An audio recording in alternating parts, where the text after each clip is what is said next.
Hoy está con nosotros el doctor Gerardo López Sastre, profesor de Filosofía en la Facultad de Humanidades de Toledo, de la Universidad de Castilla-La Mancha. Sus intereses se centran en ámbitos muy diversos, pero fundamentalmente se ha ocupado del pensamiento moderno y contemporáneo en el mundo anglosajón y de la filosofía comparada, especialmente en relación con el pensamiento clásico chino. Ha traducido la investigación sobre los principios de la moral de David Hume y los tres diálogos entre Hylas y Philonous de George Berkeley. También ha editado los volúmenes colectivos David Hume, Nuevas perspectivas sobre su obra y, junto con el profesor Vicente Sanfélix, Cosmopolitismo y Nacionalismo, de la Ilustración al mundo contemporáneo. El doctor López Sastre nos va a acercar a la filosofía en China con una videoconferencia, un acercamiento a una videoconferencia que tendrá por título, en el día de hoy, Introducción a la filosofía en China. Buenos días, Gerardo. Buenos días, sí, María Teresa. Cuando te parezca puedes empezar tu charla. Sí, bueno, pues empezando ya. Quizá lo primero sería reflexionar sobre el contexto social, el contexto político en el que surge el pensamiento filosófico en China. Tenemos que imaginarnos que ha habido un cambio de dinastía. La manera de la nueva dinastía de consolidar su poder es el establecimiento de algo análogo a lo que en Occidente sería un poco el feudalismo, es decir, parcelar el territorio y conceder el gobierno de esas partes del territorio, de esas parcelas, a personas del mismo clan, a personas con las que hay un lazo familiar.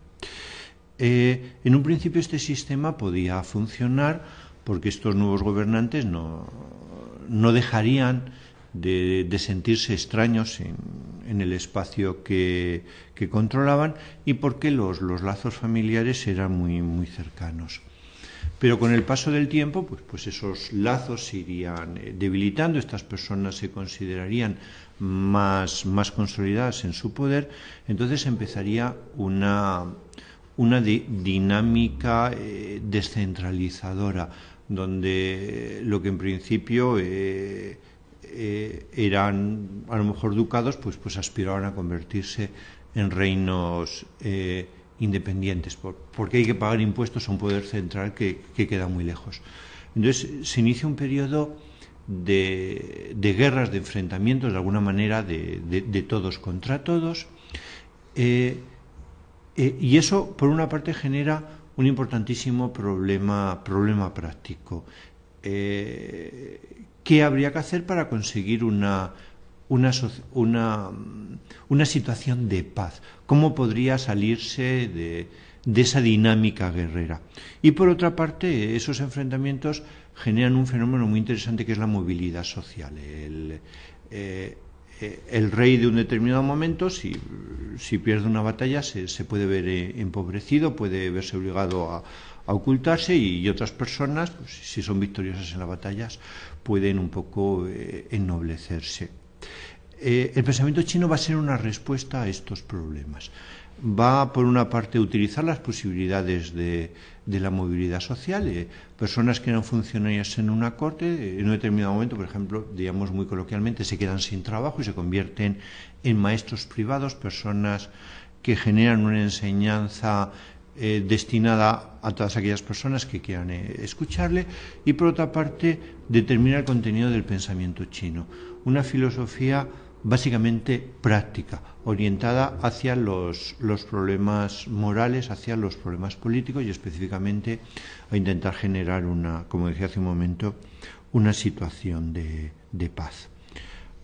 En ese contexto, el fundador, si podemos hablar así, de la filosofía china, el primer maestro, sería Confucio. Confucio no escribió nada, pero digamos los discípulos de discípulos recopilaron un conjunto de anécdotas, de máximas, de enseñanzas. Esa obra son las Analectas, y es un poco la obra que yo voy a intentar resumir en parte de mi charla. Realmente la filosofía china es un conjunto de obras. Tenemos las analectas, vamos a hablar algo del libro del Tao, del libro de Mencio y de la política del amor universal, 4 grandes obras.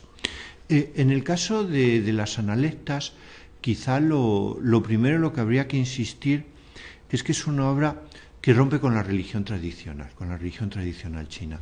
Y eso es extraordinariamente importante. ¿Por qué? Porque la religión china creía en otra vida, pero la otra vida era un duplicado de esta. Los reyes, los aristócratas, continuaban en la otra vida siendo reyes y aristócratas, y los sirvientes de los mismos continuaban en la otra vida siendo sus sirvientes y sus trabajadores, sus dependientes. Eso significaba que un rey en este mundo podía contar con la ayuda de los reyes que le habían precedido, que desde la otra vida le ayudaban. Por el contrario, un hombre común no podía aspirar a participar en la vida política porque le faltaba la condición más importante, el tener unos antepasados que pudieran velar por sus intereses, que pudieran ayudarles en el otro mundo. Luego, digamos que la situación actual del momento gozaba de una especie de legitimidad teológica. Y eso desaparece radicalmente con Confucio. En Confucio lo que aparece, por el contrario, es un pensamiento que hoy en día llamaríamos agnóstico. El texto clásico al respecto es uno de sus discípulos que le pregunta, maestro, ¿cómo se debería servir a los espíritus? Y Confucio contesta, si no podemos servir a los hombres, y si muchas veces no podemos ayudar a los hombres, ¿cómo vamos a servir a los espíritus? El discípulo pregunta entonces, pero maestro, ¿qué me diréis entonces de la muerte? Y la respuesta de Confucio, que en ese sentido es claramente agnóstica, es la idea de si no conocemos la vida, ¿qué vamos a saber de la muerte?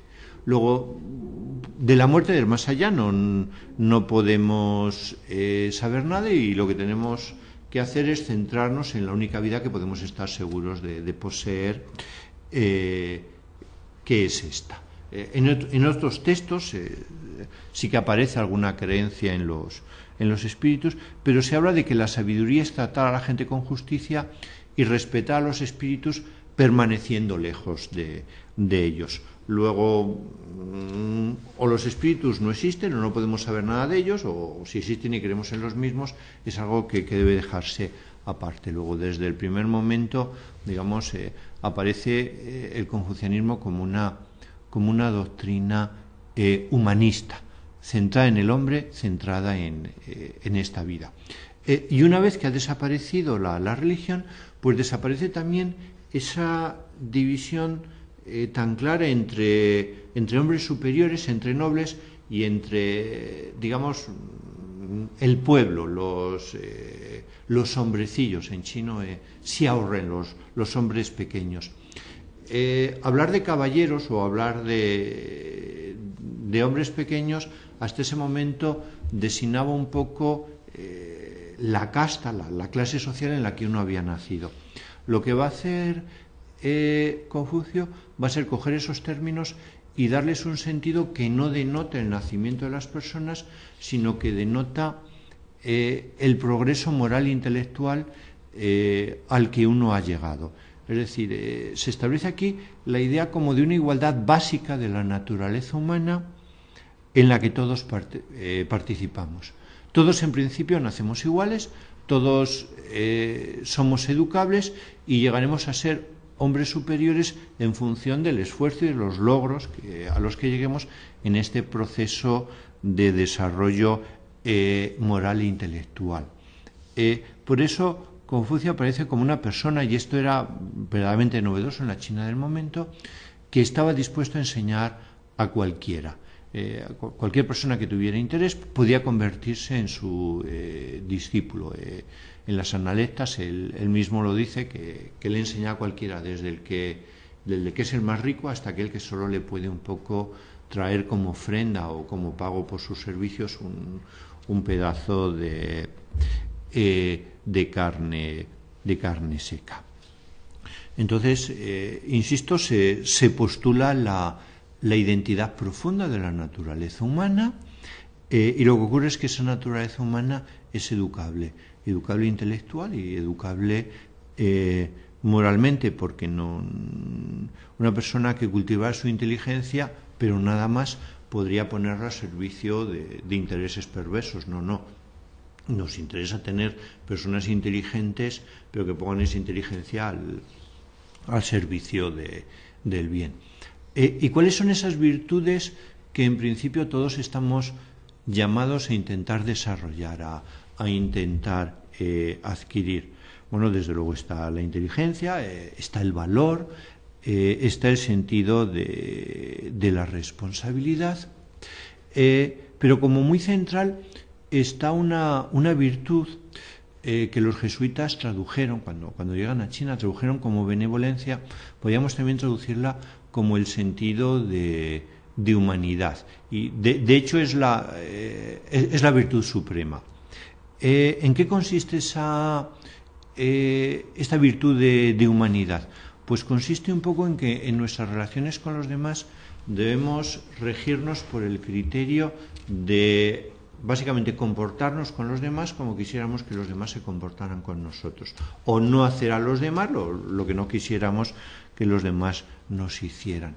Es decir, aparece en Confucio lo que ha dado en llamarse la regla de oro, porque es este principio de igual valor de todas las personas, o de trata a los demás como quisieras que los demás te trataran, que de alguna manera aparece en muchas culturas que no han estado relacionadas históricamente, y desde luego esto nos puede recordar filosóficamente mucho a la ética de Kant, por poner un ejemplo tan grande, tan importante del pensamiento occidental.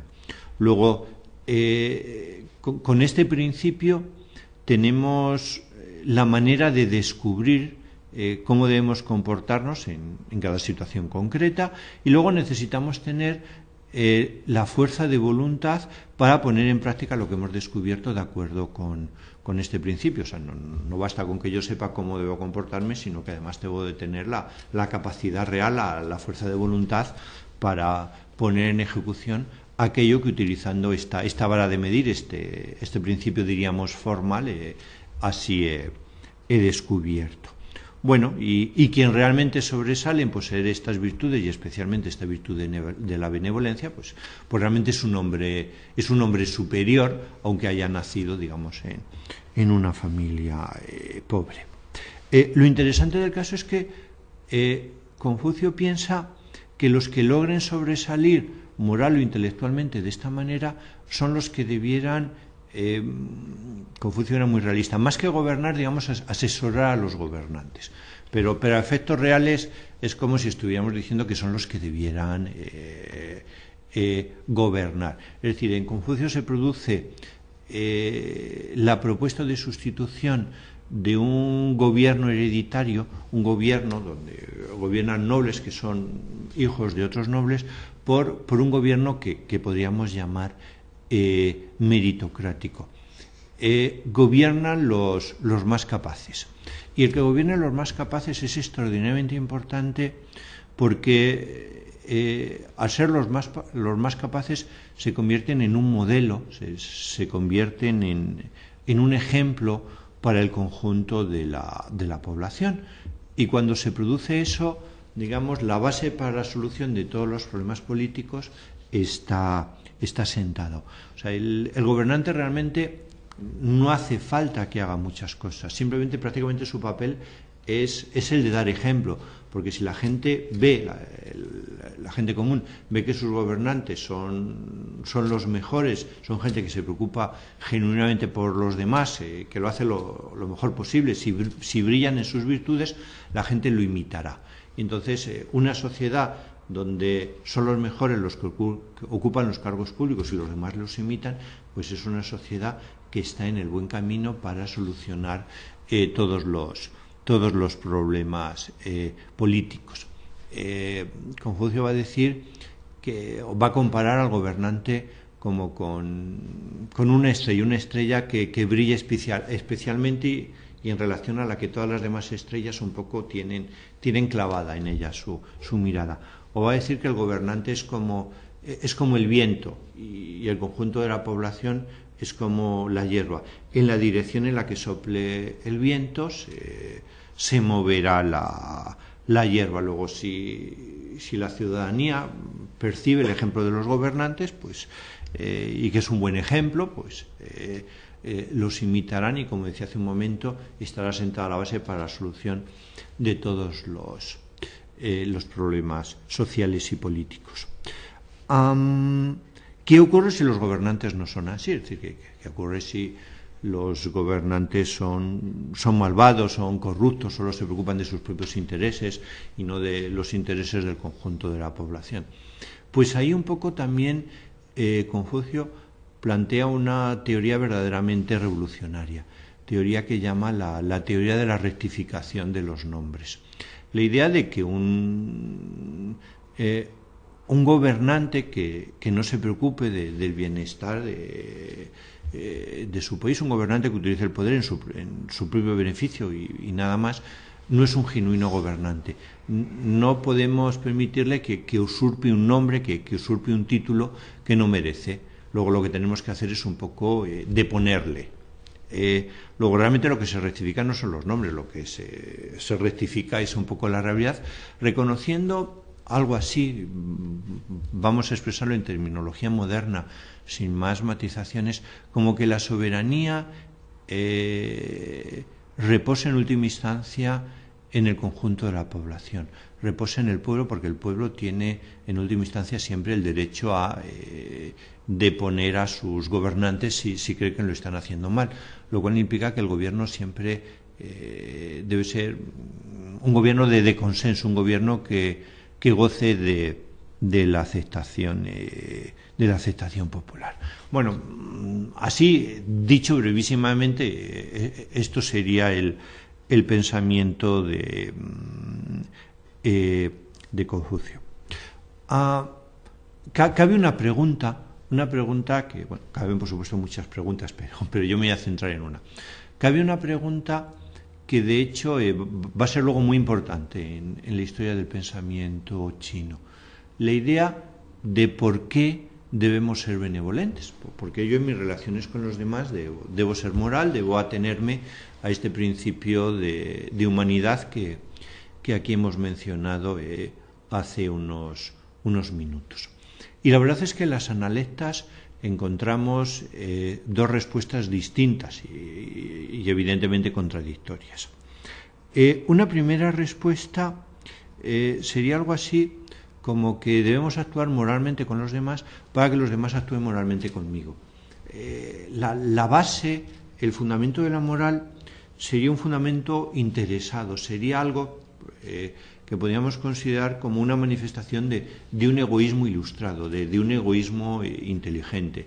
Yo soy amable con los demás para que los demás sean amables conmigo. Yo soy sincero con los demás para que los demás sean sinceros conmigo, y de esa especie como de pacto, de contrato social en donde todos nos comprometemos a actuar moralmente, pues todos salimos beneficiados porque así se hace posible la cooperación social. Luego la respuesta por qué debemos ser moral sería una respuesta casi, diríamos en nuestra terminología, de carácter utilitarista. Pero hay otra respuesta en Confucio que es completamente distinta de esta. Una respuesta en la que más bien se insiste en que la persona que se ha desarrollado moralmente no se hace esa pregunta. Preguntar por qué he de comportarme moralmente significa realmente no haber entendido lo que es la moral. Diríamos, la moral es su propio fundamento y no podemos buscarle un fundamento posterior y menos pensar en un fundamento, en que ese fundamento sea el interés. ¿Por qué aparecen dos respuestas en la obra? Bueno, honestamente no lo sabemos, pero lo que habría que decir, y esto es una reflexión general, yo creo que muy interesante para aprender, para preguntarnos cómo debemos acercarnos a la filosofía china, a las obras clásicas chinas, aunque seguramente la política del amor universal sería una excepción. Las obras chinas son muy poco sistemáticas, son extraordinariamente sugerentes, pero si queremos como muy poco claras. ¿A qué se debe esto? ¿A qué se debe un poco que, por ejemplo, en las analectas no se exponga un sistema de pensamiento al que podamos llamar la filosofía de Confucio, sino que, insisto, sea una mezcla algo caótica de conversaciones, anécdotas, reflexiones? Bueno, yo creo que es que la idea es que el pensamiento se construye dialógicamente. La idea de que no se espera que el papel del lector sea un papel, diríamos, pasivo de alguien que recibe una doctrina, sino más bien se espera ser muy sugerente para que el lector adopte un papel activo y tenga la capacidad de elaborar su propio pensamiento. Luego, seguramente hay respuestas diferentes en la obra o aparecen teorías diferentes porque cada teoría se dirigía a un alumno diferente que necesitaba una respuesta diferente. Luego, insisto, la filosofía china es poco clara en condiciones normales, pero justamente porque es muy sugerente. Igual que el buen lector de poesía es el que sabe leer entre líneas, pues aquí se espera lo mismo. Se espera que el lector tenga una gran capacidad interpretativa o tenga una gran capacidad creadora, porque se trata, insisto, más que de transmitirle una doctrina, algo que podríamos decir, obligarle a pensar, obligarle a que él encuentre su propia respuesta a las preguntas. En todo caso, esto es importante que encontremos estas dos respuestas, porque por una parte luego vamos a ver que hay una escuela que es el maoísmo, que va a desarrollar un pensamiento, digamos, de carácter utilitarista, va a convertir la utilidad en un criterio moral, y por otra parte vamos a ver precisamente cómo Mencio, pretendiendo ser fiel a Confucio, ofrece otra respuesta. Dicho brevísimamente, en el caso de Mencio, a la pregunta esa de por qué debemos ser morales, su respuesta es que siendo morales somos humanos, porque ese sentimiento es algo así como una especie de sentimiento innato que debemos cultivar, y que luego ser moral es prácticamente lo mismo que ser humano. El ejemplo que pone Mencio es si una persona fuera por el campo y viera a un niño, prácticamente imaginémonos un bebé que gatea, que está a punto de caerse a un pozo. Pues Mencio considera que cualquiera de nosotros que estuviera en esa circunstancia, de una manera completamente espontánea, completamente natural, se sentiría un poco impulsado a ir, coger a ese niño y evitar que se caiga al pozo y fallezca.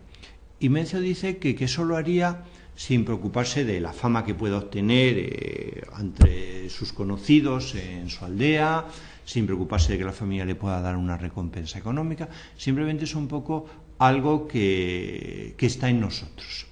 Entonces, eso no es toda la moral, evidentemente,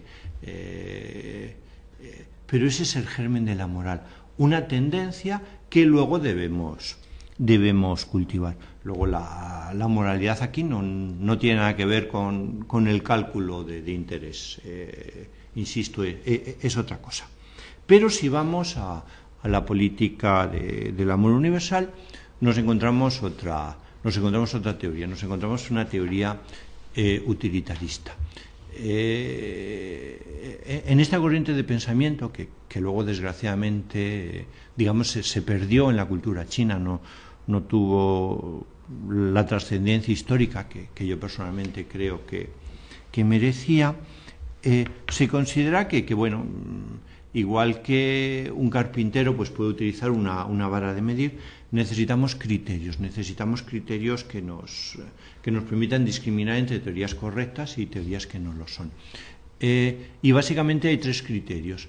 Un criterio, la sabiduría de los antiguos reyes del pasado. Digamos, simplificando muchísimo, lo que ha funcionado bien en el pasado, pues vamos también a utilizarlo nosotros. Luego un criterio empirista, mantener los ojos y los oídos bien abiertos. Dentro de un momento veremos para qué sirve esto. Y luego un tercer criterio, que es el criterio claramente utilitarista. Es bueno aquello que beneficia al conjunto de la población, que beneficia al pueblo. Y eso significa, beneficiar al pueblo, significa cosas muy concretas. Significa un poco el establecimiento de una situación de paz, la creación de un determinado bienestar económico basado en una cierta igualdad y, como consecuencia de la paz y el bienestar económico, el incremento de la población. Una sociedad que es próspera es una sociedad donde su población crece. Por el contrario, las guerras convierten a los reinos en desiertos. En relación al segundo criterio, al criterio un poco empirista, de simplemente estar dispuestos a aprender de lo que nos enseña la experiencia, de lo que nos enseñan nuestros ojos y nuestros oídos, eso en el moísmo va a significar una descripción terriblemente realista, sin ninguna consideración épica, de los males que ocasionan las guerras. ¿Qué ocasionan las guerras? Pues si las personas están luchando, pues no se puede plantar, y donde no se puede plantar no se puede recolectar nada, y donde no se recolecta, pues lo que ocurre es que aparecen las hambrunas.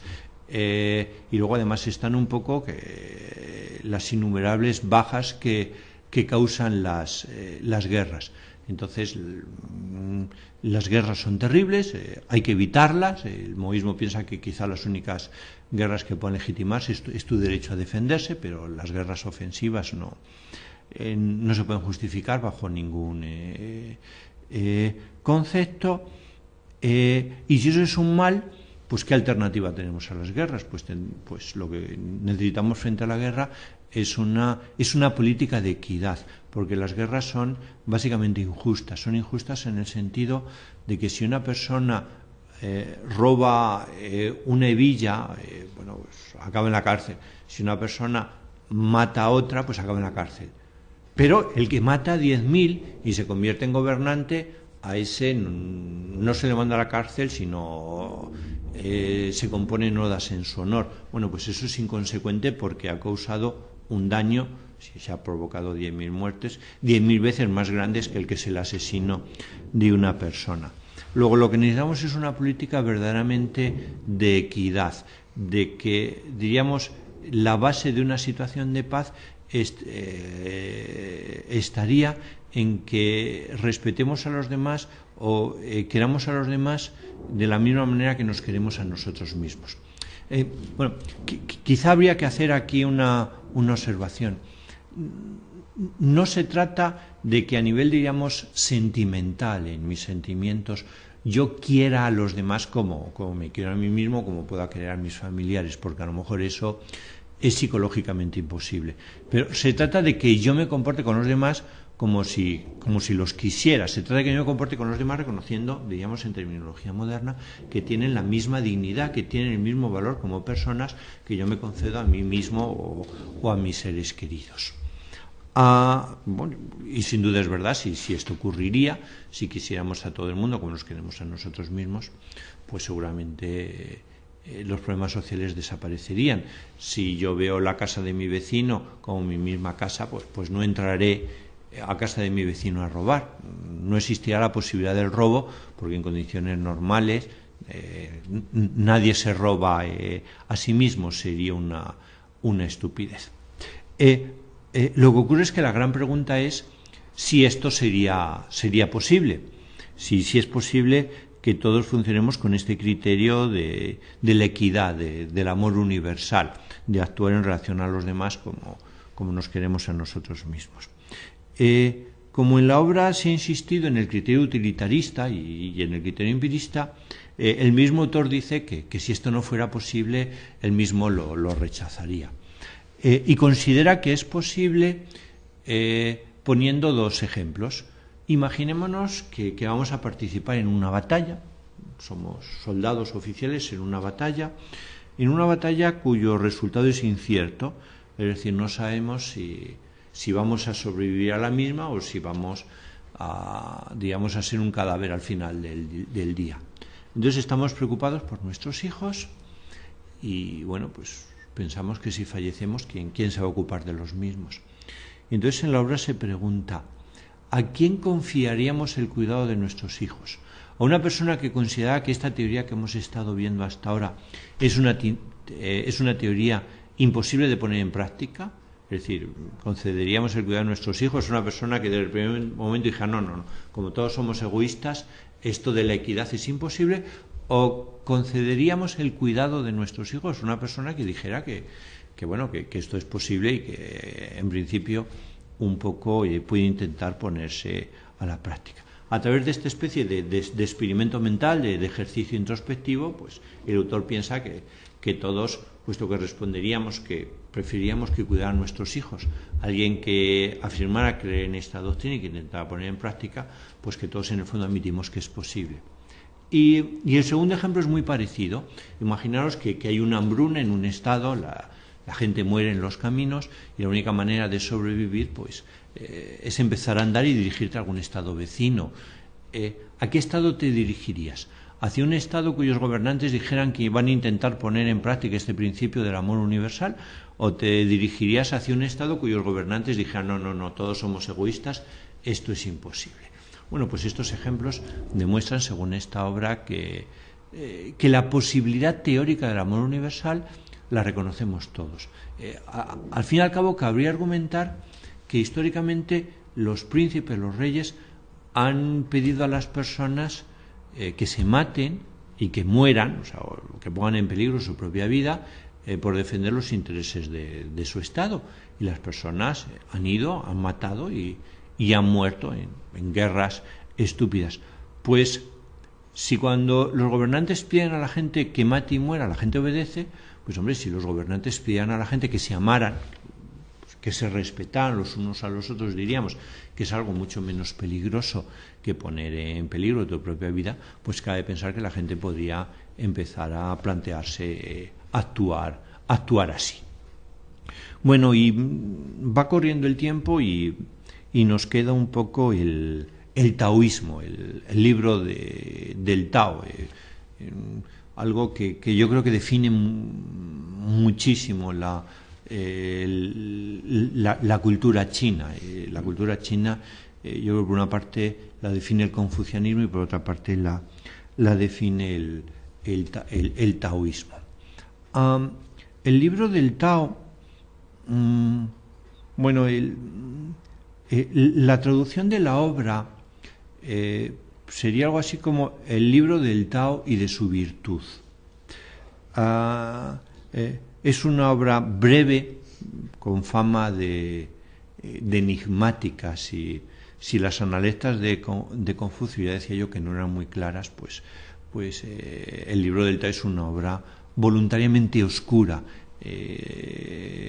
quizá por eso extraordinariamente sugerente.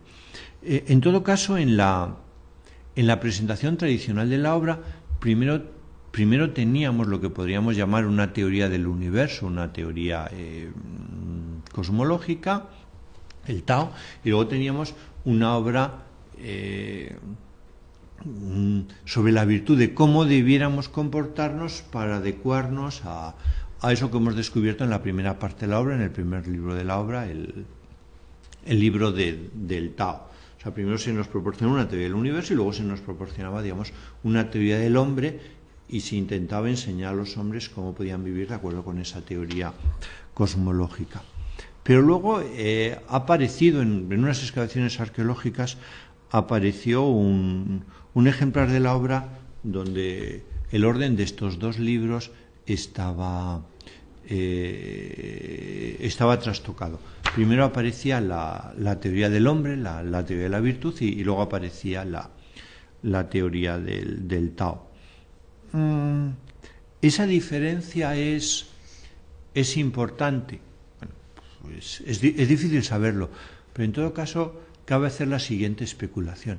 No es lo mismo que primero se haya elaborado una teoría del universo y luego se hayan intentado obtener conclusiones sobre el hombre, sobre la vida humana, a que se haya elaborado una teoría, en primer momento claramente política, claramente social, sobre el hombre, y luego se haya intentado legitimar esa teoría construyendo una teoría, diríamos, cosmológica ad hoc. O sea, no es lo mismo que esté primero la política y luego la cosmología a que esté de la otra manera. Yo quizá voy a utilizar de una manera brevísima este planteamiento, el planteamiento de que aparece en primer lugar en la obra de teoría política. Y lo que aparece de teoría política es una descripción, esto también aparecía en el maoísmo, como muy crítica de la situación del momento. Aparecen textos donde se dicen los hombres están hambrientos porque los muchos impuestos les arrebatan sus cosechas. O aparece otro texto donde se habla de que hay personas que visten ropajes lujosos, llevan afiladas espadas al cinto, consumen manjares hasta saciarse, pero todas esas personas que hacen estas cosas la hacen un poco a costa de que los graneros estén vacíos y de que la gente pase hambre. Luego la obra se critica desde el primer momento las desigualdades sociales de la época y cómo el placer de algunos se paga con el dolor de muchos. Y dentro de ese contexto se critican las guerras, se critican las guerras como una verdadera barbaridad porque significa matar personas y empobrecer a la población. ¿Cuál es el origen de esas desigualdades sociales que para muchas personas no significan sino pobreza, miseria y muerte? Pues ahí aparece la idea de que si tenemos un poco, y yo creo que esto es verdaderamente novedoso y atractivo en el taoísmo, si tenemos un poco virtudes que podríamos llamar típicamente masculinas, como el recurso a la fuerza, la agresividad, y tenemos un poco virtudes que podríamos llamar típicamente femeninas, como la humildad, la quietud, pues ha habido un individuo predominio de lo masculino sobre lo femenino, que sería una forma de decir, ha habido un predominio de determinadas personas, como por ejemplo sobre los campesinos. Luego hay que reequilibrar esa situación para poder construir una sociedad, digamos, verdaderamente justa, verdaderamente igualitaria, y es en ese contexto en donde, por ejemplo, la metáfora de la forma de actuación del agua nos puede ser muy útil. ¿Por qué? Porque el agua es un elemento que siempre va hacia abajo, que siempre acaba ocupando los lugares inferiores, si queremos un poco igual que los campesinos, ¿no? Y porque el agua es profundamente igualitaria. Imaginaros un estanque, el agua en un río, bueno, todo el agua está su forma natural de estar es estar siempre a la misma altura, mantenerse en la horizontalidad, ¿no? Luego, una vez que se considera que el agua encarna las virtudes que tú deseas para la sociedad, pues entonces empezar a construir una teoría, diríamos, cosmológica. Puedes considerar que todas las cosas no son sino manifestaciones de un único principio, al cual vas a llamar el Tao, y y que la forma, que ese principio es algo así como la madre del mundo. Es decir, la forma de actuación de ese principio o su papel es claramente femenino, es una madre en tanto que dadora de vida, y que su forma de actuación se ejemplifica paradigmáticamente en cosas un poco como el agua. El agua, que en principio es un elemento débil, pero como se dice en la obra, es un elemento que acaba venciendo a lo más fuerte. El agua siempre se las arregla, aunque sea un poco o desgastando las piedras y reduciendo las arenas, o diríamos dando la vuelta y siendo su curso. El agua siempre se las arregla para alcanzar su objetivo. Luego, insisto, aquí tenemos por una parte una teoría sobre el universo que parece un poco justificar una teoría política, y luego esa teoría sobre el universo, esa teoría de que hay un principio, origen de todas las cosas, que es el Tao y que posee determinadas virtudes, pues eso significa un poco la recuperación o la insistencia en una dimensión trascendente, solamente también podríamos decir religiosa, un poco que el confucianismo había perdido, porque eso abre una nueva dimensión a la existencia humana. La idea de que, aparte de la realización política de una sociedad que vive en armonía, igual que el agua es un elemento armónico por definición, pues también un poco la idea de que el hombre puede percibir que es parte de una realidad más amplia, una especie casi como de camino místico, panteísta, para sentirte parte del todo, para identificarte con el Tao, y ahí es donde un poco pues pueden hacer o pueden estar a base técnicas de meditación que te permitirían captar esa realidad, esa dimensión trascendente, la idea de que eres parte de algo mucho más más amplio. En todo caso, bueno, pues quizá ya para acabar mi exposición, que quizá no tiene sentido extender en exceso, bueno, yo creo que aquí vemos un poco la enorme riqueza de planteamientos con los que surge la filosofía china.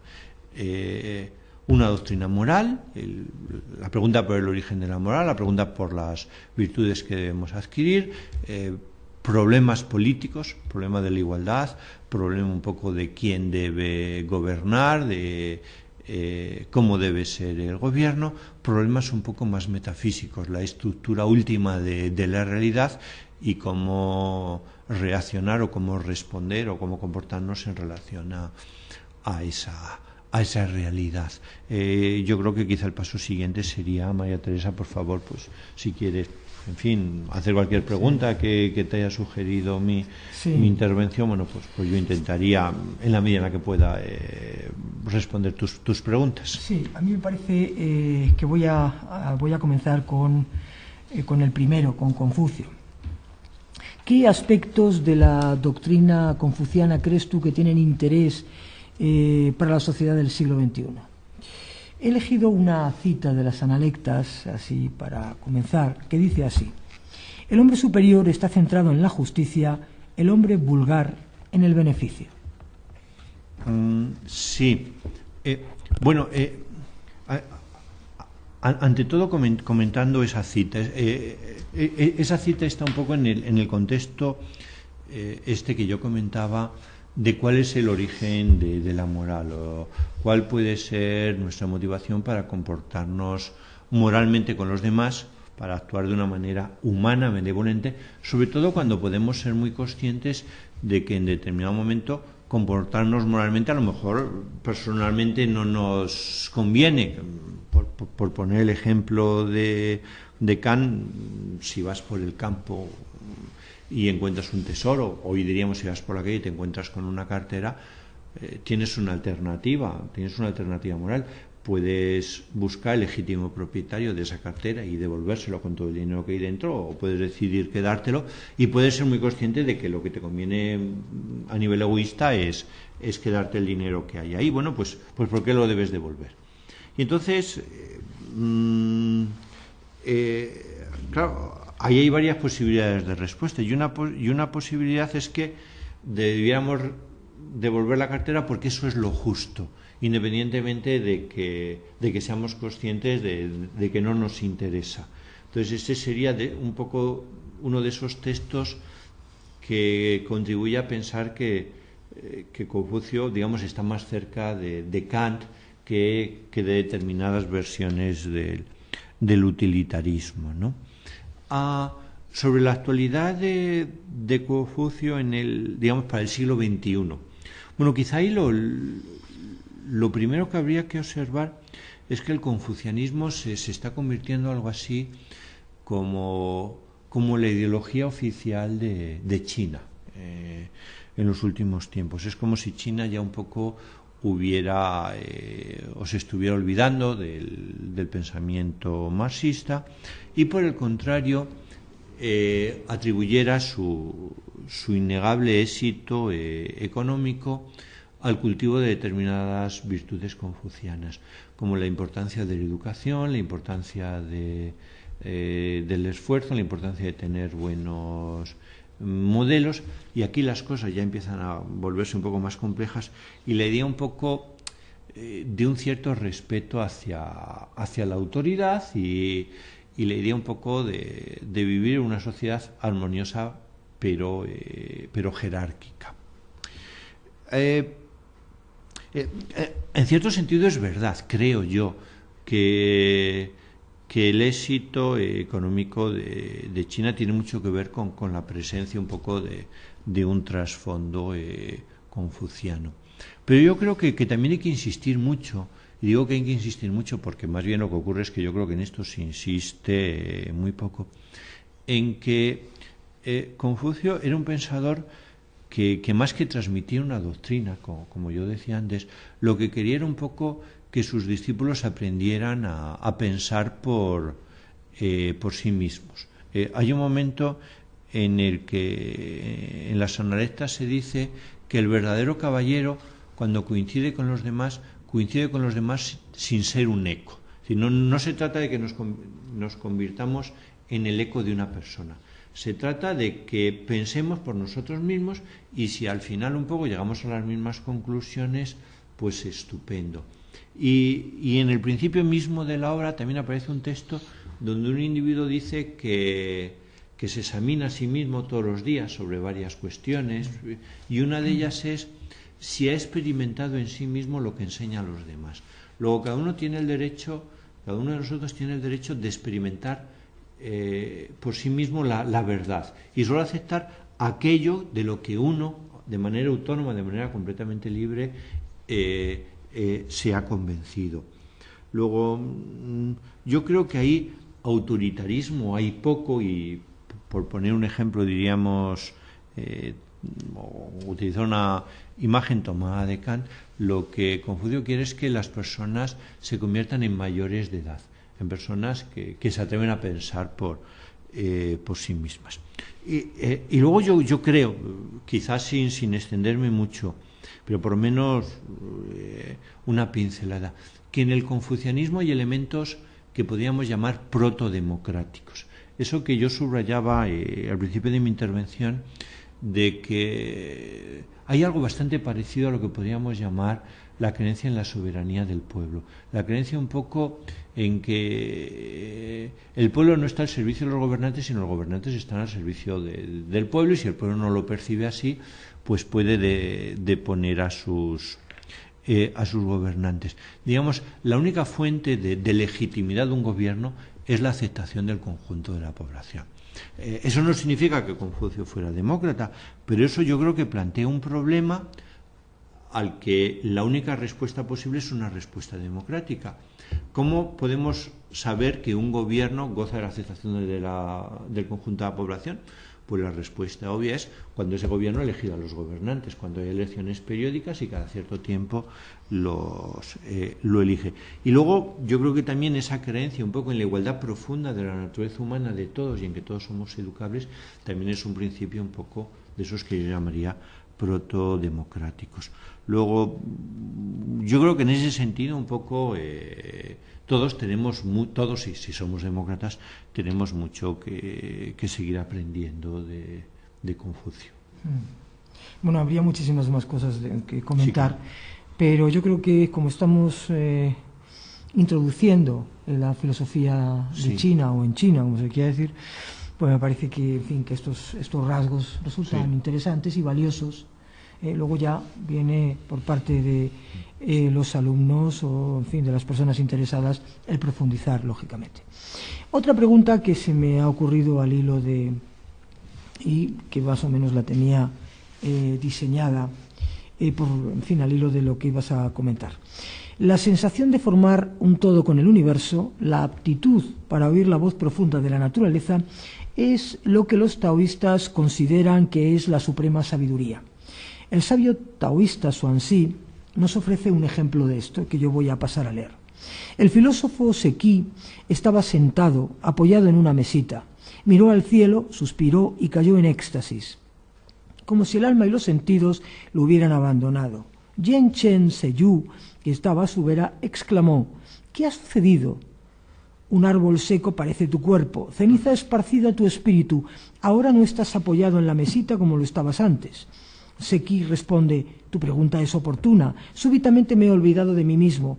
Pero compréndeme, tú que oyes solo la música de los hombres, pero no la de la tierra, o si logras entender esta, ¿no sabes entender la del cielo? Después, invitado por el discípulo, añade: el aliento del universo es el viento, el cual por sí es inactivo, pero cuando se desata, todas las aberturas resuenan. ¿No has oído nunca su fragor por todos los ángulos de los montes y de las florestas, en las cavidades más deformes de los árboles gigantescos? El viento corre por todos los parajes y grita, resuena, sopla, gime, clama, vocea. La armonía es perfecta. Débiles notas cuando el viento es débil, un continuo crescendo cuando es impetuoso. El pasaje no puede ser más interesante, ¿no? Más ilustrativo. Hay muchísimos elementos. Bueno, un elemento, la idea un poco de esa capacidad de, digamos, de fundirte con el todo, de tener una experiencia quietista, mística. Y yo creo que el misticismo es una teoría básicamente individualista. O sea, el misticismo sirve muy bien cuando una persona quiere retirarse de la sociedad porque considera que la sociedad, por ejemplo, está corrompida.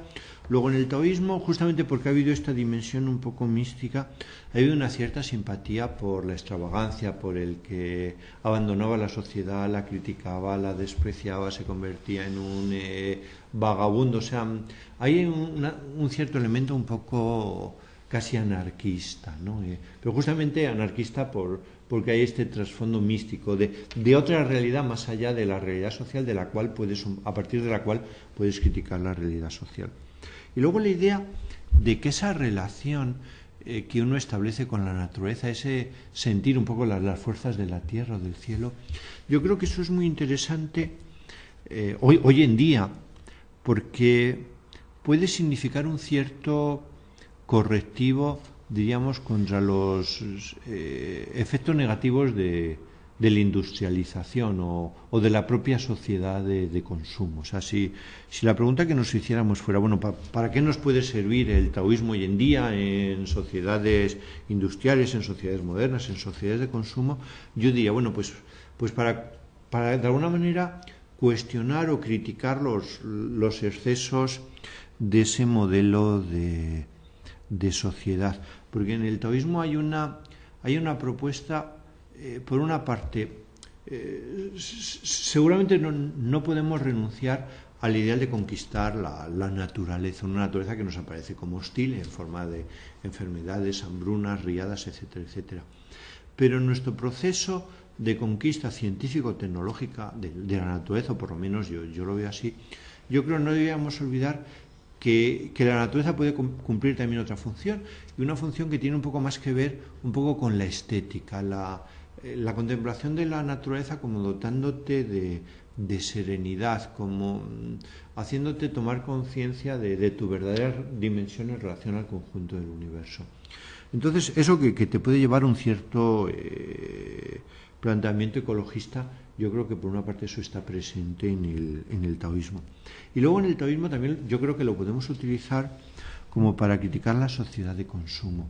La idea de que no produce mucha satisfacción, o no debiera producir mucha satisfacción, consumir cosas cuyo único sentido es un poco sentirnos superiores a los demás. Como a los demás no les gusta que nos sintamos superiores a ellos, a su vez ellos pretenderán consumir más cosas que nosotros y acabamos convirtiendo nuestra vida en una especie de carrera de ratas. Pues frente a eso, la idea taoísta de que no hay desgracia mayor que no sentirte satisfechos, aprender a contentarte con poco, aprender a valorar otras cosas que tienen poco que ver con una vida puesta al servicio del consumo y de la producción. Yo creo que en estos aspectos el taoísmo se parece un poco a las ideas que defendió el epicureísmo o el cinismo en el mundo antiguo, ¿no? Seguramente es más importante la amistad o el cultivo de la belleza que no la mera posesión, pues eso, como decía yo en una cita del taoísmo, de ropajes lujosos y de afiladas espadas al cinto. Sí, bueno, y aunque un poco siguiendo en esta línea del taoísmo, y ya entrando en Lao Tse, la expresión o la frase esa tan conocida y tan reconocida y tan contada y tan traída, la de el que sabe no habla y el que habla no sabe, ¿qué significado podría tener en el seno del taoísmo? ¿Qué representa esa idea? ¿Qué quieren decirnos con eso? Bueno, yo comentaba que esto es una idea, hay excepciones, pero un poco como bastante general en la cultura china. Una cierta desconfianza, yo creo, hacia el lenguaje. Hay comunicación más allá del lenguaje. Esto es un elemento que yo creo que también va a aparecer en el budismo, la idea esta de que Buda había transmitido su enseñanza un poco dándole una flor a un discípulo, ¿no? Una cierta, por una parte quizás desconfianza en el lenguaje y por otra parte la idea de que incluso en el propio lenguaje, más allá de las connotaciones fijas de las palabras, casi más importante que esto es un poco eso que yo llamaba el poder de sugerencia, la idea de que cualquier concepto es un enigma que te obliga a ti a pensar por ti mismo. Luego, la claridad no nos sirve, porque una vez que has desentrañado la claridad, una vez que ya has desentrañado el enigma, la palabra ha perdido su fuerza. No, necesitamos palabras que nunca pierdan su fuerza, y por eso las palabras del sabio siempre tienen que ser oscuras, pero siempre tienen que ser oscuras para obligarte a ti a pensar, para, digamos, obligarte a ir más allá del lenguaje. Algo así como en el Zen, ¿no? Sí, eso sería, de hecho seguramente ahí estaría presente la propia influencia taoísmo en el budismo chino. Una pregunta ya dentro de la filosofía de Mencio. También voy a traer una frase de él aquí, y la comentas, que dice así: la naturaleza del hombre superior está compuesta de benevolencia, rectitud, corrección y sabiduría. ¿Tú crees que esta frase tiene algún sentido en nuestro siglo? Esta frase del libro de Mencio. Sí, bueno, es esa idea que yo comentaba, como de que ser virtuoso es ser natural. O sea, las virtudes son elementos del hombre que se desarrollan tal cual, siempre que las circunstancias sean propicias. A mí además es un tema que me ha preocupado mucho, incluso he escrito sobre él comparando un poco a Mencio David Hume y con Rousseau, ¿no?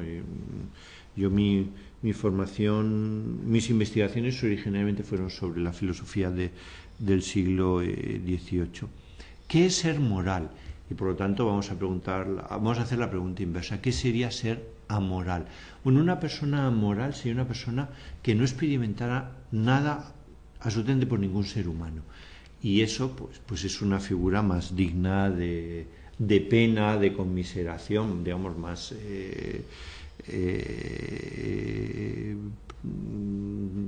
digna de un estudio patológico que otra cosa. Luego, si la amoralidad sería no sentir nada, la moralidad es sentir algo. Lo que ocurre es que sentir algo de una manera un poco bastante uniforme. Yo creo que eso es un poco lo que dice Mencio y lo que también dice el moísmo. Porque imaginemos la figura, digamos, de un gángster de cine negro. La persona de alguien que roba, que asesina, pero para comprarle un abrigo de bisón a su anciana madre o para regalarle un collar de diamantes a su amante. Ese gángster, para que dejara de ser inmoral, para que fuera moral, no necesitaría que le proporcionáramos ningún sentimiento nuevo. Ya tiene un sentimiento de preocupación por los demás, por su madre y por su amante. Lo que necesitaríamos sería que ese sentimiento que tiene lo extendía de manera uniforme, entonces pues que pensaba que las personas a las que roba también tienen madres y que por lo tanto un poco debe respetarlos. Luego, a mí realmente me parece que al decir Mencio esta idea de que todos tenemos gérmenes de rectitud, gérmenes de benevolencia, está realmente llegando al fundamento, al origen de la moral. La moral no es sino cultivar esos sentimientos, hacerlos que se desarrollen y aplicarlos de manera uniforme. Uh-huh. Y yo creo que ya como cuarta, aunque luego quizá podamos ampliar alguna cosa más, como remedio para los males que aquejan a la sociedad, Mochi propone lo que él denomina, y tú has explicado de muchas formas, el amor universal. Sí. ¿Podría esta idea tener algún cobijo en nuestra crítica sociedad, en nuestra convulsa sociedad? Esta idea, estas doctrinas. Bueno, la verdad es que no lo sé, ni creo que lo sepa nadie. Yo me muevo ahí en una especie de contradicción, ¿no? Por una parte me da la impresión de que efectivamente y más en un mundo un poco global como hoy en día, donde todo lo que ocurre en cualquier parte del mundo nos acaba afectando a todos. Solamente una perspectiva coherente, un poco, digamos, de amor universal, o sea, una perspectiva coherente que se preocupe del bienestar del conjunto y que nos enseña que los seres humanos nos tenemos que tratar con genuina equidad. Solamente a partir de ahí se pueden resolver los problemas del mundo. Es decir, digamos, la postura de la obra me parece honestamente la única postura racional que cabe adoptar, que debemos adoptar frente a los problemas del mundo, con la diferencia de que seguramente hoy en día esa perspectiva es muchísimo más urgente que lo fue cuando se escribió la obra. Lo que pasa es que al mismo tiempo me da la impresión que de forma natural tendemos un poco hacia la irracionalidad, tendemos un poco hacia la parcialidad. Por poner un ejemplo que leí en alguna parte, se hablaba de las reformas que intentó introducir, me parece que era Pedro el Grande en Rusia, y se decía que Pedro el Grande con todo su poder no consiguió un poco que sus súbditos se afeitaran la barba, que parece ser que es una cosa que intentó imponer. Entonces no consiguió algo que nos puede parecer que es una tontería, pero sin embargo sí que consiguió, sí que no tuvo ningún problema en conseguir un poco que sus súbditos se fueran a morir en una guerra estúpida, me parece que contra lo que hoy es Suecia. Luego eso es un poco la irracionalidad humana. como que las guerras son irracionales, pero al mismo tiempo nos encontramos con que parecen ejercer un enorme atractivo sobre muchas personas. Sería racional que todos practicamos la política del amor universal, pero debido a las insuficiencias o la estupidez de nuestra mente, pues no lo hacemos y da la impresión de que esto es un problema que por lo menos en el ámbito práctico todavía no hemos resuelto y pues no sé si se va a resolver alguna vez. A mí se me van ocurriendo muchas preguntas al hilo de lo que tú estás comentando. Por ejemplo, una de ellas, todos estos filósofos, estos maestros, estos sabios filósofos, como también se les ha denominado, algunos de ellos estudiados por Jaspers como los sabios prototípicos de una era axial, ¿no? Bueno, en el libro de Karen Armstrong los trae, sus estudios sobre la transformación, habla de esos maestros axiales. ¿Tú crees que esas filosofías, esas sabidurías, esos pensamientos, en este caso me refiero a China concretamente, podrían llegar a tener cabida en sociedades como la nuestra, sociedades democráticas? ¿Crees que es posible una recogida de información de atrás en el tiempo y traerla, actualizarla, para que nuestros gobernantes, para que la política actual, que está tan necesitada de bondad, por decirlo de una manera muy suave, y de amor universal, y de bueno, pues necesitada de menos beneficio quizá y de más ocupación de los seres humanos, es decir, y que necesita que haya menos codicia, menos egocentrismo y tal? ¿Esto en algún momento crees que se podría tener alguna, digamos, algún papel? Bueno, hablo de sociedades democráticas, pero lo podríamos extender a otro tipo de sociedades, claro está. Bueno, claro, digamos, la pregunta es muy compleja. Yo creo que hay un tema que de hecho ha desarrollado algún pensador español, o sea, en cierto sentido es un tema muy de moda y que en el caso de la filosofía en España yo creo que la fuente es Ortega. La idea un poco de hasta qué punto los hombres públicos deben ser ejemplares, deben dar ejemplo. Y como si los hombres públicos no dan ejemplo, pues las cosas van mal, ¿no? Y desde luego eso está presente ya en Confucio y a mí me parece extraordinariamente importante. O sea, las citas que yo ponía un poco de que el gobernante es como el viento, el pueblo es como la hierba, según la dirección en la que sople el viento, la hierba se moverá en una dirección o en otra. Yo no creo que ese texto apunte un poco la idea de que un pueblo, una comunidad, deba ser meramente pasiva en relación a lo que recibe desde arriba, desde los que ejercen la política. Yo realmente lo que creo es un poco a la idea un poco de que las sociedades necesitan ejemplos y que es importante que las personas más ejemplares sean las que gobiernen y que eso sea un poco percibido por todos. Porque aunque el concepto es verdaderamente moderno, yo creo que lo que está apareciendo ahí en Confucio, avant la lettre, es la idea de la importancia de la opinión pública. O sea, la importancia un poco del gobierno de consenso, de que el gobernante necesita poseer algún tipo de legitimidad y que esa legitimidad, por utilizar un poco conceptos de este sociólogo clásico de Max Weber, por una parte debe ser una legitimidad carismática. O sea, la sociedad debe percibir que gobiernan los mejores, los que poseen carisma intelectual o moral. Pero por otra parte debe ser una legitimidad tradicional. O sea, debes percibir que esas personas que están ahí es que realmente buscan el beneficio del conjunto de la la comunidad.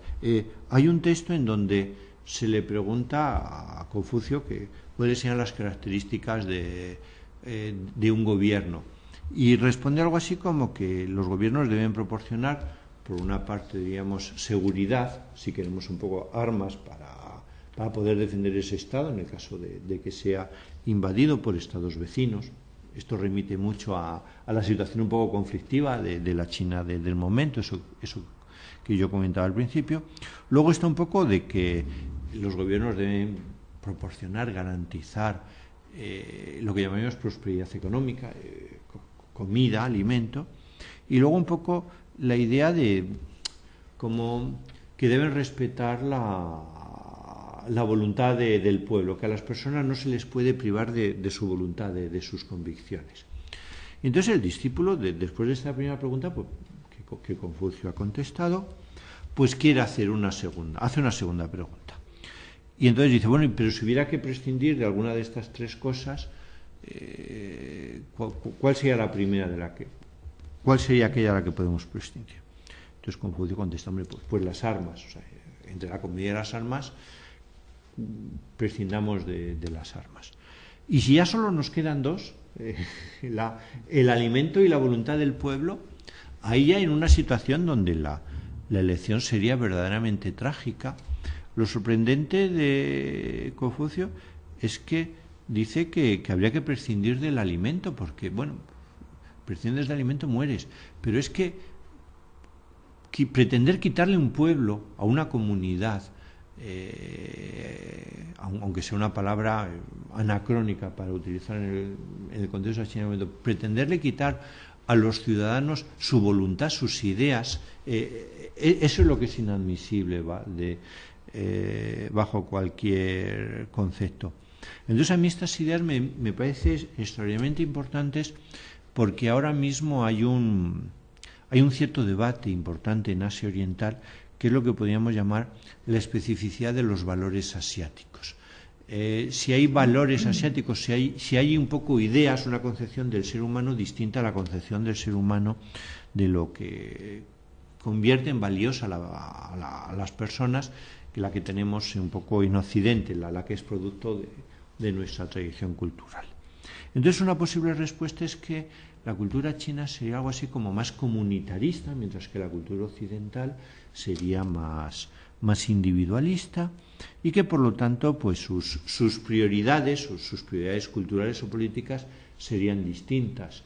La prosperidad o los derechos sociales, por ejemplo el derecho al trabajo, la vivienda, la sanidad, sería más importante que los derechos humanos, por ejemplo, de primera generación, el respeto a la libertad, etcétera, etcétera. A mí me parece que, desde luego, si estudiamos a Confucio o el taoísmo, vemos un poco gérmenes liberales, gérmenes individualistas en su pensamiento, esa idea de querer que la gente piense por sí mismo, de querer que la gente sea mayores de edad, que tomen sus propias decisiones atendiendo a su propio razonamiento, no porque alguien desde arriba te diga lo que tienes que pensar o lo que tienes que decir.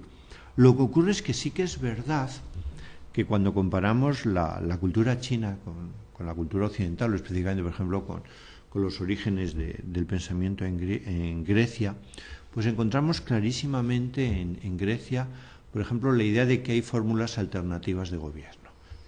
Simplificando muchísimo, Aristóteles decía, bueno, los gobiernos pueden ser buenos y malos. Un gobierno bueno es un gobierno que se preocupa del conjunto del bienestar de la población.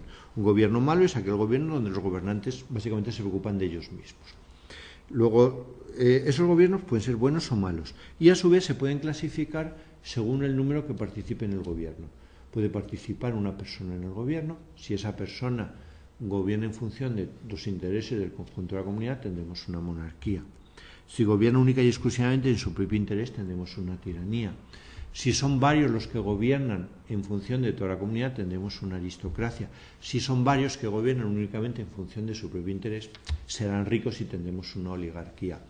¿Cómo pueden, digamos, gobernar todos, pero solo en función de sus propios intereses, de una forma que el gobierno sea malo? Digamos, bueno, por ejemplo, si no se preocupan de qué tipo de país o o de Estado van a dejar a las generaciones futuras.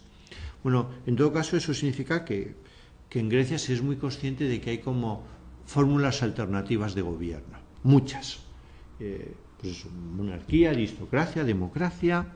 Bueno, pues esa idea yo no tengo tan claro que haya existido en China. Es como si China solo hubiera pensado que solo hay una fórmula posible de gobierno, el gobierno del rey, el gobierno del emperador. Y la pregunta seria es, ¿cómo puede ser bueno el gobierno del emperador? Pero nunca hubiera surgido la idea de fórmulas alternativas de gobierno, por ejemplo, una democracia. Yo creo que más o menos, aunque esto también se discute, eso es verdad. Lo que ocurre es que en el momento en el que se dice el gobierno del emperador es bueno cuando se deja asesorar por los más preparados, pues casi digamos el gobierno del emperador está desapareciendo porque los que realmente van a ejercer el poder son un poco sus consejeros, diríamos, ilustrados. Luego, yo creo que eso, por lo menos en la intención, abre el pensamiento chino a una lectura que yo he llamado protodemocrática y por lo tanto muy actual y que sería muy deseable en todas partes y de luego incluyendo a la propia China, ¿no? Que debería irse liberalizando y democratizando como país y que tiene en su propia tradición filosófica los recursos teóricos para ella, que es un poco una de las cosas que yo he dicho. Sí, yo creo que para rematar un poco hemos dejado fuera el budismo en China y fue importante la figura de Bodhidharma. Fue importante la actitud de Bodhidharma muriendo, pasando su vida mirando una pared. Supongo que moriría de esa guisa. Lo que ha representado el budismo en China, ¿qué pasó con elementos confucianos, elementos taoístas, elementos budistas? Todo aquello así, aunque sea de una manera muy breve, si te parece bien, podrías diseñar algunas ideas en torno a este tema. Yo creo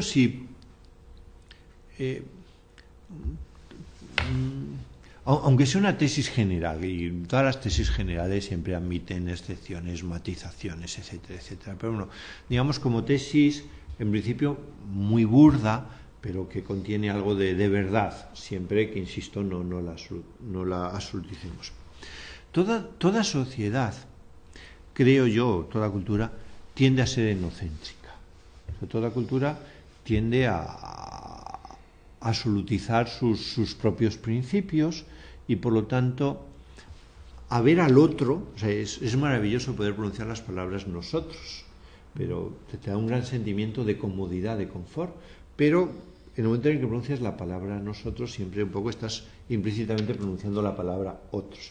Entonces es muy fácil absolutizar tu propia cultura y entonces considerar que el otro no es que tenga una cultura distinta, sino que el otro es un bárbaro, es un ignorante. O sea, toda cultura, digamos, es básicamente, o tiene tendencia hacia el etnocentrismo. Eso desde cualquier pequeña comunidad del Amazonas hasta China. El provincianismo cultural, sí, que también sí. Mircea había Sí. Lo que ocurre es que en el caso de China, eso no es que esté justificado teóricamente, nunca lo está, pero el que China se considerara el país del centro tenía, digamos, era relativamente fácil por una especie, insisto, sin mayores matizaciones, de determinismo geográfico, porque tenías en el sur las montañas del Himalaya, tenías aquí un océano, el Océano Pacífico, tenías aquí unos desiertos terribles y aquí tenías unas estepas frente a las cuales eriges la Gran Muralla. Luego te puedes ver un poco como una cultura verdaderamente del centro, eres el centro del mundo, tu cultura es la cultura con mayúsculas, los otros son ignorantes. Yo creo que ese etnocentrismo es un etnocentrismo cultural, no, digamos, no racial. Y eso significa que la cultura china siempre ha crecido a partir de sus propias raíces. Las influencias exteriores han sido mínimas. Digamos, es más fácil ser etnocéntrico cuando eres chino que cuando no, qué sé yo, pues estás en Centro Europa, ¿no? Entonces, las dos grandes influencias que recibe China, las dos grandes influencias exteriores, son por una parte el budismo y por otra parte la influencia occidental. Influencia occidental que, bueno, sí se impuso básicamente por la superioridad tecnológica. O sea, ahí no hubo opción de asimilación, sino que yo creo que ahí las guerras del opio son un buen ejemplo, un buen paradigma de por dónde iban las cosas, diríamos, en un contexto cultural. Entonces, si nos olvidamos de la influencia occidental, lo que nos queda es el budismo. Y la historia del budismo chino es una historia como de asimilación a la cultura china. Es un budismo que va a experimentar unas grandes transformaciones culturales para poder ser aceptado por China. Lo más interesante del caso es, como de acuerdo con una leyenda, el autor del libro del Tao, este hombre era un archivero de una corte que, decepcionado de la situación caótica del momento, pues decide montarse a lomo de un buey, ¿no? Y cruzar un puente, o sea, irse más allá de los límites de la civilización. El guardián de ese puesto en el puente pues ve algo, percibe la sabiduría de esta persona, le dice que se quede con él y que antes de perderse que escriba su sabiduría, y entonces habría compuesto el libro del Tao. Bueno, pues cuando llega el budismo a China, sus semejanzas con el taoísmo son tales, lo cual es verdad, porque en el budismo hay un elemento místico, hay el elemento de una especie de la posibilidad de alcanzar una experiencia estática. Esto es muy confuso, habría que matizarlo mucho, digamos el nirvana, pero que es un tipo de experiencia que puede parecerse mucho a esta que tú describías en la cita un poco que has leído. Y luego también en el budismo hay algo parecido a esas ideas taoístas que servían un poco, decía yo, para criticar en principio a una sociedad de consumo o a cualquier modelo de consumo conspicuo, de la idea un poco de que hay que cambiar el orden de los valores de nuestra sociedad. La fama, la riqueza son, entre otras cosas que el propio Buda parece ser que históricamente rechazó y que efectivamente el taoísmo rechazaba. Entonces, ¿qué conclusión más obvia que decir, esto que ahora nos viene de la India es nuestro taoísmo? O sea, Lao Tse se fue, llegó allí, comunicó estas ideas, y esto que nos vuelve, de alguna manera, es nuestro propio pensamiento. Luego, el budismo en cierto sentido es aceptado porque es previamente, digamos, convertido en un elemento cultural chino. Y toda la historia del budismo en China va a ser un poco una historia justamente de un budismo chino, es decir, de cómo China transforma al budismo hasta hacerlo algo bastante irreconocible, bastante diferente de lo que seguramente había sido el budismo originario. Yo diría que con una salvedad. Y es que yo creo que el budismo originario representa en la India también una apuesta por el individualismo. Frente a una sociedad de castas donde el destino de las personas está marcado por su nacimiento, el budismo significa un poco más bien, por retraducirlo, por ejemplo, a los conceptos del confucianismo, la creencia en una naturaleza humana común y que cualquiera de nosotros no tiene la sabiduría como una propiedad innata, sino que cualquiera de nosotros con el debido esfuerzo puede llegar a convertirse en un sabio.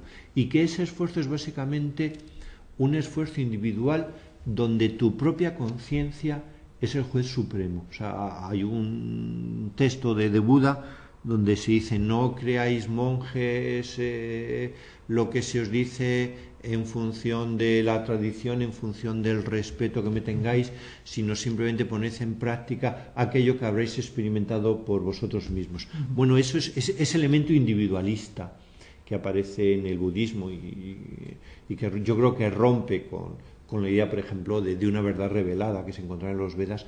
Ese elemento individualista estaba ya en la cultura china y el budismo sin duda lo reforzó. Sí, pues hemos intentado, en fin, hacer un recorrido muy breve por la filosofía en China. Han quedado, como no puede ser de otro modo, muchísimas escuelas por visitar, por ejemplo la Escuela de los Cosmológicos. No hemos hablado del Qi, que además es el famoso libro oracular. Sí. Escuelas legistas o legalistas, pero yo creo, y por supuesto no hemos hablado de culturas anteriores o dinastías anteriores, pues la magia, no hemos hablado del taoísmo religioso, pero yo creo que hemos hecho un recorrido bastante aceptable, sobre todo con el tiempo que nos hemos marcado nosotros, y realmente estoy muy satisfecha de tu participación. Y volveremos el próximo año ya con temas más concretos hasta ir desgranando todo este universo del pensamiento de China.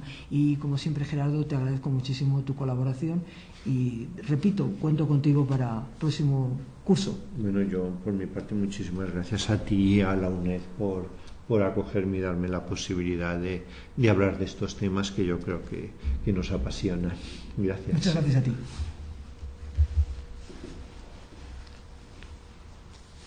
Bien.